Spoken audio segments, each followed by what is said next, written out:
Ian this evening as the eye of the storm makes landfall once again in the Carolinas.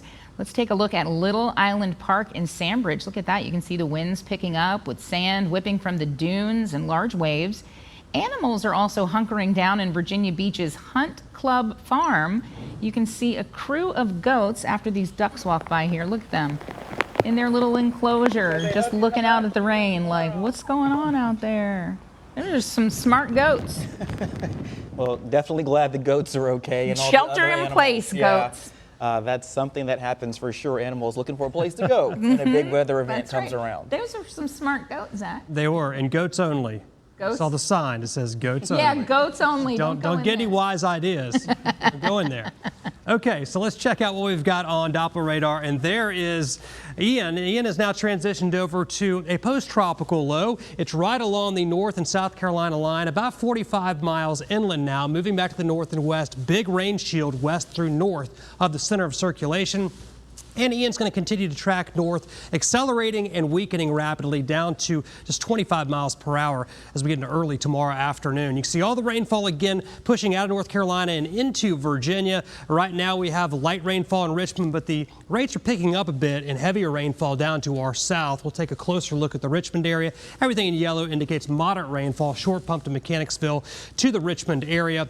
And we do have a flood watch down to our south, 2 to 4 inch totals. Some of those 4 to 6 inch totals will be possible. And we do have a tornado watch as well in effect until 10 o'clock tonight as some of the humidity and warmth moves into the area, and there'll be a good bit of low-level wind shear. Right now it's 60 degrees outside, northeast wind at 20, gusting to 28.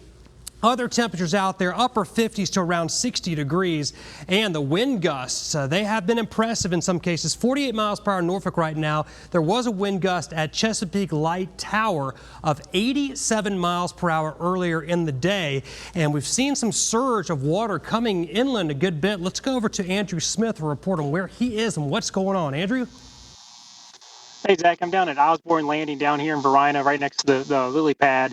And yeah, just kind of keeping an eye on the river here, looking at the docks here at the landing. The water is pretty close to the bottom of the docks here. So, as this storm inches its way further north, I'm more concerned with those easterly winds pushing the water up the James and causing some, minor tidal coastal flooding down here in the tidal parts of the James. So definitely something to kind of keep an eye on as this storm progresses.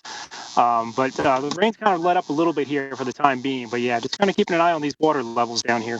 All right, that's an impressive shot. You can see how high it is up there on the dock. A dock would typically have maybe a 2.5 to 3 foot drop. Let's check out what we've got for our coastal flood advisories and warnings right now. Northern Neck, Middle Peninsula, down into Hampton Roads, 1 to 3 feet above normal at high tide. Now the rain that we get could actually be a very beneficial thing for us. For more on that, let's go over to meteorologist Mike Stone. Mike?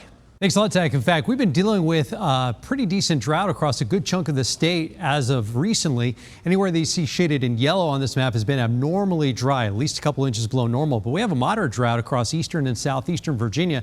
And prior to the rain falling today, these are the rain stats. So far this month, we only saw 3/4 of an inch of rain.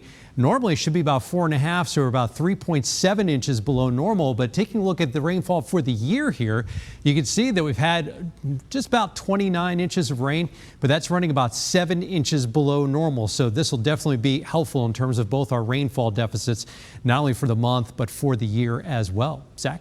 That's right, Mike. Just what the doctor ordered. Hopefully we won't get too much of it, though. All right, lows tonight, 50s and 60s, and highs tomorrow will range from the 50s north and west to mid to upper 70s south and east. We'll see winds flip around tomorrow out of the south initially, bringing in the warmth, and then after that, the winds will switch direction and cool us down a bit. Rain chances will be highest tomorrow prior to noon. Rest of tonight, waves of moderate to heavy rainfall, and that'll continue overnight tonight. A good night just to drop anchor, stay at home. As we get into tomorrow, though, most of the rain is over with. We'll actually see a pretty dry period for tomorrow, maybe even a few peaks of sunshine. As we get into Sunday, dry early, but then rain moving back in during the day on Sunday. Here's your forecast for tomorrow. Morning showers, a high of 76, cooler Sunday with a good chance of rainfall. And then Monday, we'll see how quickly the low can get out. Right now, I'm going to keep the rain chances at 60%, but we'll transition to a drier pattern and a warmer pattern by the middle of next week. All right.